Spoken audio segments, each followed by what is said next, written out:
With us now is Senator Chris Coons, a Democrat from Delaware. Senator, thanks so much for being with us. You hear that estimate where people can have their health care costs doubled. So as you sit here, some 30 days into the shutdown, the government's still not open. There's still not an extension of Obamacare subsidies. So what has been gained in this shutdown? So, John, this weekend on Saturday, millions of Americans will get their notices about the increase in their health insurance rates.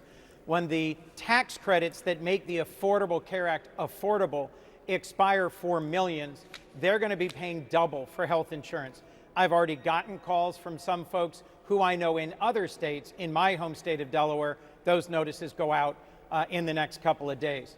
I'm hopeful that at that point, Republicans will realize this is a crisis, that American health care needs to be accessible and affordable health care, and they'll come to the table.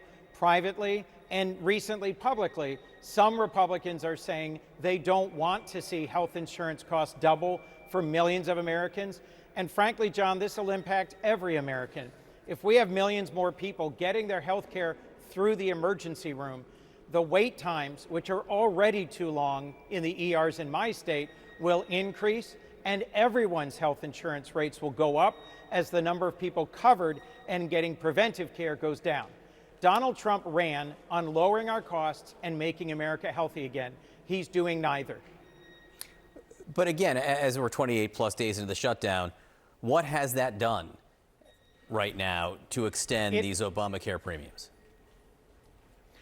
Because the House has been out of session the entire time, because our president is out of the country, nothing. Republicans control the House and the Senate and the White House, and they need to come to the table and negotiate about how we're going to deal with this health care crisis. What we've accomplished so far with this shutdown, John, is the focus on this being an imminent crisis for the American people. Imminent is Saturday. At this point, it's Saturday at this point, and there doesn't appear to be any progress there. There's another aspect of this, which is people on food stamps, SNAP benefits. As you know, tens of millions of people get crucial food assistance through SNAP, and they could be losing it any day now. Republican Senator Josh Hawley wrote an op-ed in the New York Times where he said, in order to fix this, the best solution would be to pass a clean funding bill to reopen the government in its entirety. But if that can't be done, Congress at the very least needs to pass my bill to ensure food assistance continues uninterrupted. How do you feel about that? I was pleased to see that editorial by Senator Hawley. I read it yesterday. I hope he'll put his bill on the floor. I will vote for it. I have a bill that I think we should take up and vote for that will pay the military, all the military and civilians. I think we need to reduce the harm to the American people being done by this shutdown, but the calls I'm getting from Delaware include hundreds who've called me and said the health care cost explosion is a bigger crisis for us than a week or two or three without pay. As long as we get paid, let's keep fighting to make sure Republicans recognize that they own this. They passed a bill in the middle of the summer that's going to throw millions more Americans off of health care. And in the president's budget, he proposed huge cuts to NIH and CDC, critical health care organizations.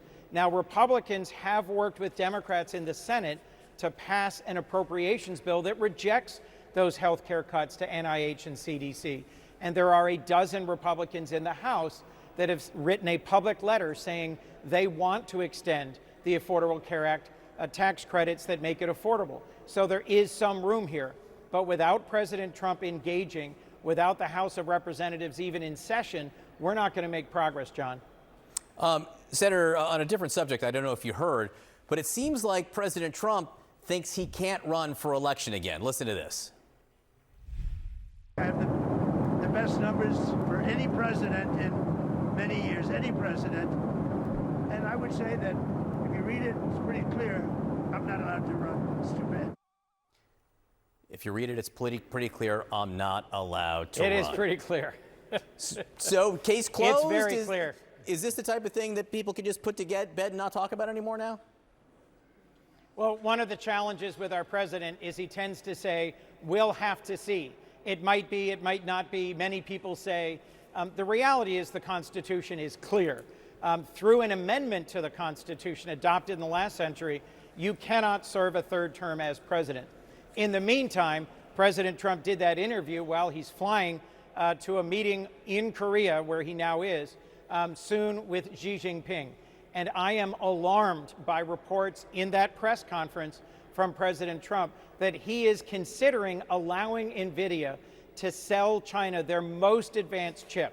It's called the Blackwell, and it's 20 times more powerful than the chips he's recently allowed China access to.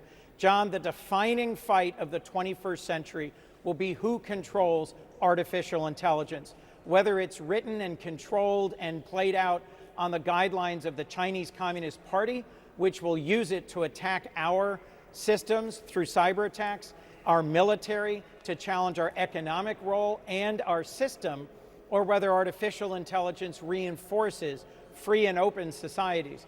I think it would be a tragic mistake for President Trump, in order to get some soybean orders out of China, to sell them these critical cutting-edge AI chips.